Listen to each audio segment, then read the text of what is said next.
मैं नरेश कादयान हूँ, retired commissioner, Bharat scout and guide Haryana.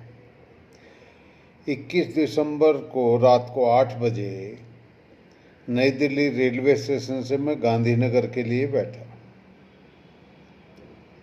22 तारीख को सुबह अर्ली मॉर्निंग ये राजधानी एक्सप्रेस, स्वर्ण जयंती राजधानी एक्सप्रेस, इसने मेरे को सुबह साबरमती आश्रम पे मेरे को उतारा। इस बीच ड्यूरिंग माई ट्रैवलिंग मेरा जो सीट नंबर था, कोच नंबर A439, मेरी बर्थ थी, और स्वर्ण जयंती राजधानी एक्सप्रेस का नंबर था 12958। खाने का पैसा इन्होंने कैटरिंग का मेरे से टिकट के साथ ही ले लिया था, और जब कैटरिंग का सामान रात को डिनर ये लेके आए तो जो फूड ट्रे थी उसके ऊपर इनका प्रचार का बतौर नैपकिन इन्होंने को ट्रे का कवर रखा हुआ था, जिसके ऊपर रेलवे का लोगो बना था और उसमें स्टेट एम्बलम ऑफ इंडिया भी छपा हुआ था। गौर से देखने पे उसके नीचे सत्यमेव जयते भी मेरे को ऐसा लगा कि वो भी लिखा हुआ है।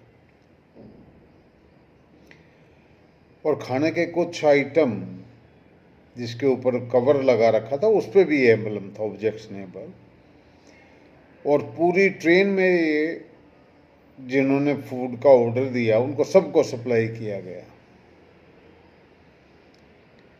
जब खाना खाया सब ने तो उसी फूड ट्रे के जो सामान था उसके ऊपर रखा हुआ था, उससे लोगों ने हाथ पूछे,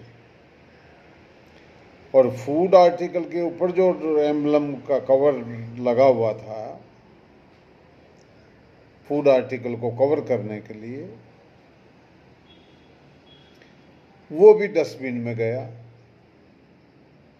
लिहाजा मेरी समझ से ये स्टेट एम्बलम ऑफ इंडिया की इंसल्ट है। पहले भी मैं कंप्लेन कर चुका हूं, और जिसमें 1000 रुपये जुर्माना कंसर्न के ऊपर लगाया, पर अब मैं पीछे नहीं हटूंगा। इनको तो हटाना ही पड़ेगा और उसके खिलाफ FIR दर्ज करानी पड़ेगी। या तो रेलवे पहल करे, नहीं तो रेलवे को हम पार्टी बनाएंगे। लोकल कोर्ट का भी मैं सहारा ले सकता हूं। क्यों? ये वायलेशन है prevention of insult to national honour act 1971, state emblem of India, prohibition of improper use act 2005, and the State Emblem of India Regulation of Use Rule 2007। और क्रिमिनल कॉन्स्पिरेसी है, ये बिजनेस है। जो भी कॉन्ट्रैक्टर है और जो प्रिंटर है, जो इसका प्रमोटर है और ऑपरेटर, ये सब लोग इस इंसल्ट के दोषी हैं। और जो इन्होंने इससे पैसा कमाया उसके भी रिकवरी होनी चाहिए, और जो यूज और अनयूज ऑब्जेक्शनेबल आर्टिकल हैं इसको भी इज्जत मान सम्मान से डिस्ट्रॉय करें। और ये जो सप्लायर है इसका कॉन्ट्रैक्ट भी कैंसिल होना चाहिए तुरंत प्रभाव से। रेलवे बोर्ड इसमें तुरंत ध्यान दे।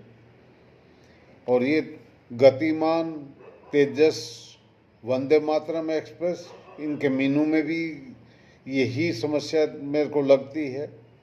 राजधानी, शताब्दी, डोरंटो, इसका मीनू भी, मेल एक्सप्रेस, हमसफ़र, ये सब का मीनू में ये समस्या है। और क्रॉकरी पे भी हो सकता है इन्होंने एम्बलम लगा रखा हो, जो इनको अधिकार नहीं है ऐसे इंसल्ट करने का। रेलवे मंत्री, रेलवे बोर्ड तुरंत इसमें संज्ञान लें। सिर्फ 2 दिन का टाइम मैं इनको दे रहा हूँ, क्योंकि 2013 से ये समस्या चली आ रही है। और ये सोचते हैं तो बेवकूफ़ लोग हैं जो ट्रेवल करते हैं, अपने पैसा देके हाथ मुँह पूछ के स्टेट एम्बलम से उसकी इंसल्ट करके। अरे इनको मिलता क्या है, ये बेवकूफ़ लोग हैं, इनके खिलाफ कार्रवाई होनी चाहिए। और बगैर ये धींगा मस्ती के हम इनके धींगा मस्ती नहीं चलने देंगे। मैंने inspector in charge GRP railway station New Delhi को भी भेजा है, रेलवे बोर्ड को भी भेजा है, और एड्रेस मैंने अपनी कंप्लेंट की है जीआरपी का जो यहाँ साबरमती में रेलवे स्टेशन पुलिस स्टेशन है जीआरपी का, उसको मैंने एड्रेस किया। और पीएमओ को, प्राइम मिनिस्टर के पास जो पीजी पोर्टल, हमने उस पर भी कंप्लेंट आज 2 लॉज की हैं 24/12/2024 को, और थक हार के मैं काम कर रहा हूँ इन गुड फेथ। तुरंत कार्रवाई होनी चाहिए इसके ऊपर और एफआईआर दर्ज हो। अब के हम एफआईआर से कम में हम नहीं मानेंगे, और इनके सारे बैंक अकाउंट भी फ्रीज होने चाहिए। जय श्री राम।